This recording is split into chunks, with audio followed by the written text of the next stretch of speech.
We are following disturbing accusations right now claiming 5 SDSU football players raped an underage girl, and the university has not stepped in to investigate.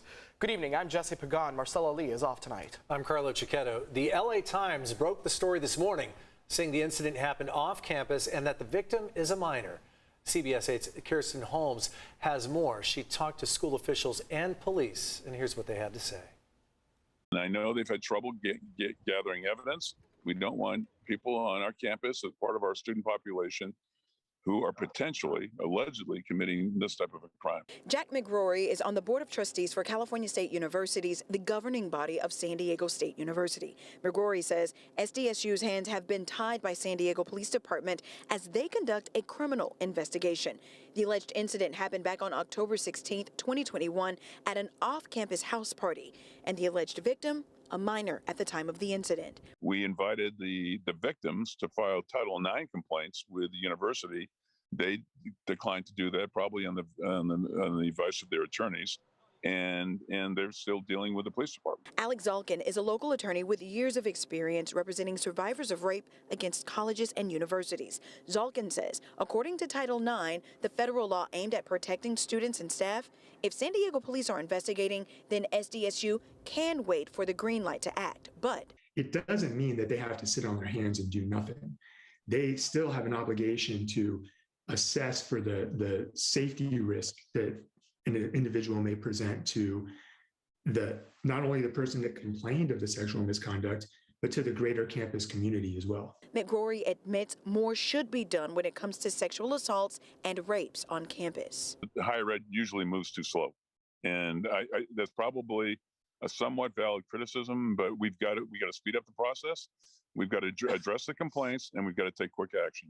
We reached out to San Diego State University for comment on the allegations. In a statement to CBS 8, SDSU says in part, quote, since the San Diego Police Department informed the university of its investigation in October, the university has been in regular communication with SDPD in support of its active investigation.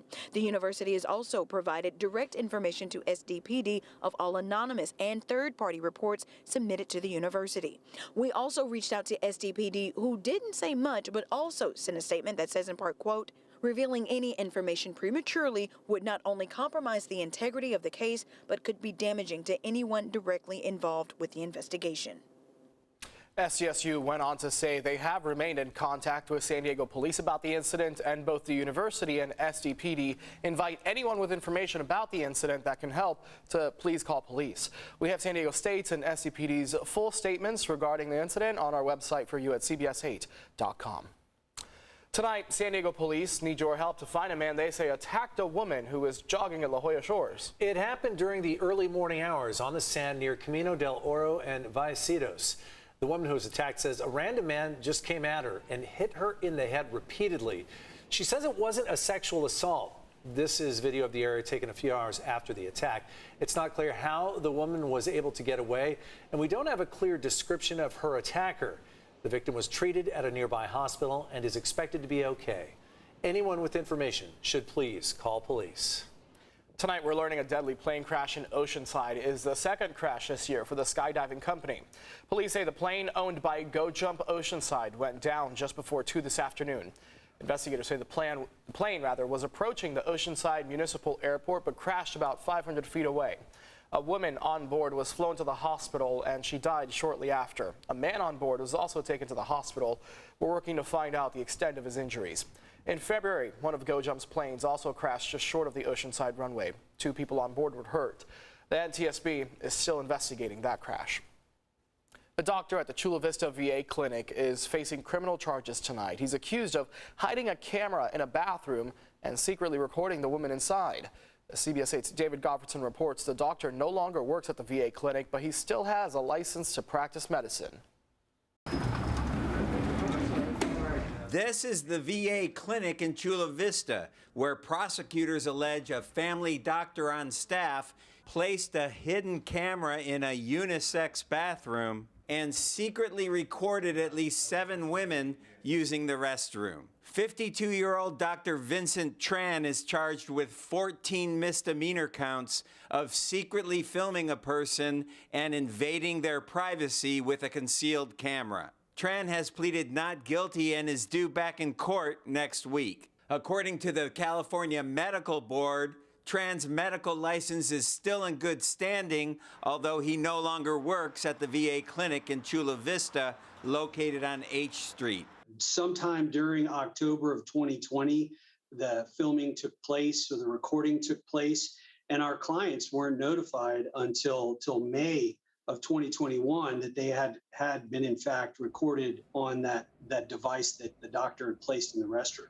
Paul Starita with Gomez Trial Attorneys filed a federal lawsuit against the Department of Veteran Affairs last month on behalf of two of the alleged victims who worked at the clinic. Our clients are nurses, and they're concerned about the fact that he's still out there in the community and still caring for patients. He says the VA notified the women last year that they may have been secretly recorded. The VA knew, or should have known, that they needed to protect their female employees. And by having a unisex restroom, at a minimum, they should have swept that restroom to make sure there were no recording devices in the restroom.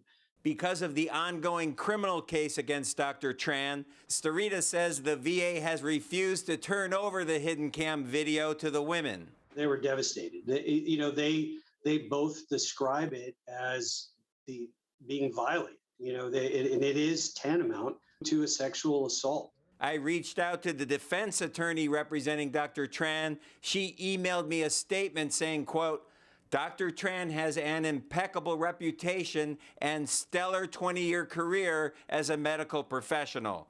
He is a devoted family man. Now, we reached out to the VA for comment, but they are on the East Coast and they did not get back to us in time for publication. Meantime, Dr. Tran is due in Chula Vista Criminal Court Thursday morning for a status conference. Jesse? David, do we have any idea how many people the hidden camera has actually caught? Not really. The civil attorney told me that anyone who used a restroom in that clinic between October 20th and May of 2021 could be a potential victim, including veterans, staff members, and any patients who use the clinic. All right, David Gofferson for us tonight. David, thank you. San Diego is facing a lifeguard shortage tonight as we head into the busiest part of the year along our shores. It's not just an issue here, it's a national problem. CBS 8's Heather Hope is working for you to see what kind of impact we could see at our beaches and pools. Here in Oceanside, there are 16 towers that are staffed by full-time and seasonal lifeguards. But when it comes to seeking new lifeguards to help out with their busy upcoming summer season, departments across San Diego County say they aren't seeing nearly as many new lifeguard applicants as they have in years past.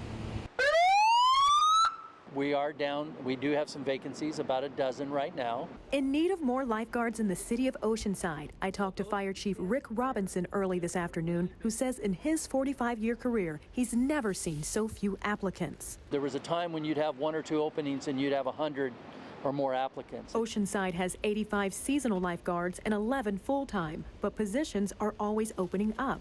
I talked to 20-year-old Kaden McCormies, who's been a lifeguard for 4 years and thinks staffing shortages are due to people thinking lifeguarding is just a summer job. I remember growing up, I never really had a clue about how lifeguards operate, and I still talk to some of my own friends and family members, and they're surprised that actually we do staff lifeguards year-round. The city of San Diego lifeguards also have staffing shortages. We hired more this year than in normal, so we didn't have the retention that we've had over in the past. CBS 8 asked Lifeguard Chief James Gartland about how he is working to fix the problem. We planned for it. We took some steps to try to compensate for the shortage in the labor market out there. San Diego lifeguards added an additional regional lifeguard academy in order to recruit more candidates. Of the city's 300 lifeguards, 110 are full-time and 190 are seasonal. Anyone can try out to be a lifeguard who is 18 years old or older and can swim 500 meters in under 10 minutes to start. But I'll tell you, in this job market, you're guaranteed to get a job. Beyond the beach, the city of San Diego pools are also facing a lifeguard shortage, with 75 positions open. The city's Parks and Rec department emailed me that the city is actively seeking applicants for pool guards with their Red Cross and First Aid certificate. It's Pool Guard 1 and 2 jobs pay from $15 to over $17 an hour. To learn more, the Parks and Rec's career fair will be on Friday, June 24th at the Balboa Park Club. We have a full team, and the beaches will be safe this summer. Working for you, Heather Hope, CBS 8. And remember, CBS 8 is working for you. If there's an issue you'd like us to look into, you can email us at yourstories@cbs8.com.